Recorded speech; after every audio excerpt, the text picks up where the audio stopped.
Curiously education में मैं प्रशांत मावानी आप सभी का बहुत बहुत हार्दिक रूप से स्वागत करता हूं। दोस्तों, आज हम बात करने वाले हैं G20 के तहत चल रही एग्रीकल्चर वर्किंग ग्रुप की मीटिंग के बारे में। इसको एड्रेस किया है हमारे civil aviation minister Jyotiraditya Scindia साहब ने, जिनकी तस्वीर आप अपनी स्क्रीन पर देख सकते हैं।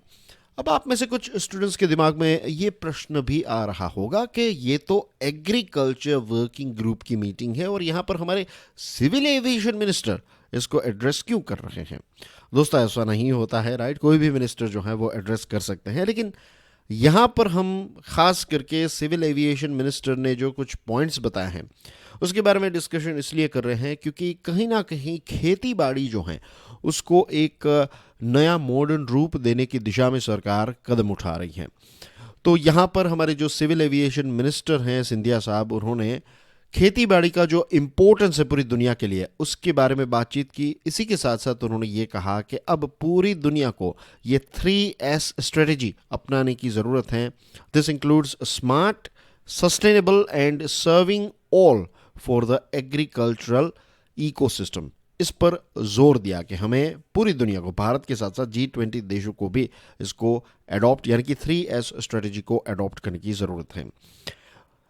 इस मौके पर सिंधिया साहब ने यह भी बताया कि एग्रीकल्चर सेक्टर के ग्रोथ के लिए नरेंद्र मोदी साहब की सरकार ने पिछले 8 सालों के अंदर इस सेक्टर को $10 बिलियन की सहायता दी है।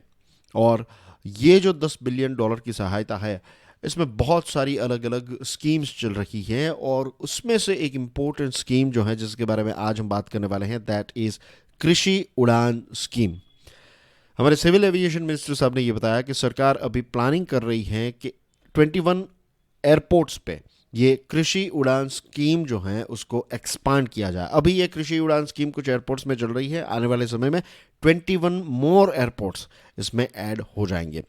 अब ये कृषि उड़ान स्कीम जो है उसकी खास बात क्या है, देखिए, ये स्कीम जो है ये उन सारे पेरिशेबल फूड प्रोडक्ट्स के साथ जुड़ी हुई है, खास करके फ्रूट्स, वेजिटेबल्स जो हिली रीजन में, ट्राइबल एरियाज में और हमारे नॉर्थ ईस्ट रीजन में हमें देखने को मिलते हैं या फिर उगाए जाते हैं।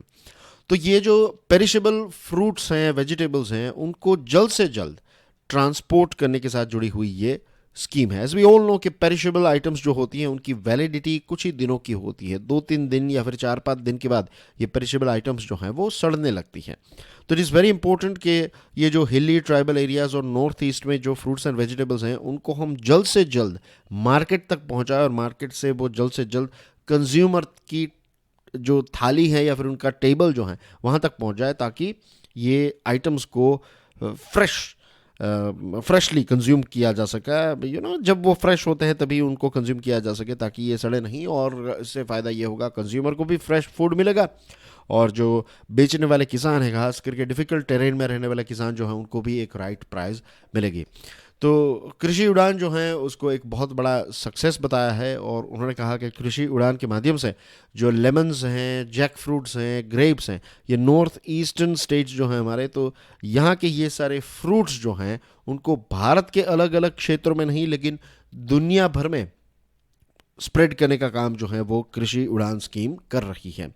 इसी के साथ साथ उन्होंने ड्रोन क्षेत्र के बारे में भी बात बताई। उन्होंने कहा कि भारत सरकार जो है वो भारत को ड्रोन के क्षेत्र में ग्लोबल हब बनाना चाहती है, कि ड्रोन का मैन्युफैक्चरिंग यहाँ पर हो, ड्रोन्स की डिज़ाइन यहाँ पर हो और उनके कोई स्पेयर पार्ट्स हैं उनका भी प्रोडक्शन यहाँ पर हो।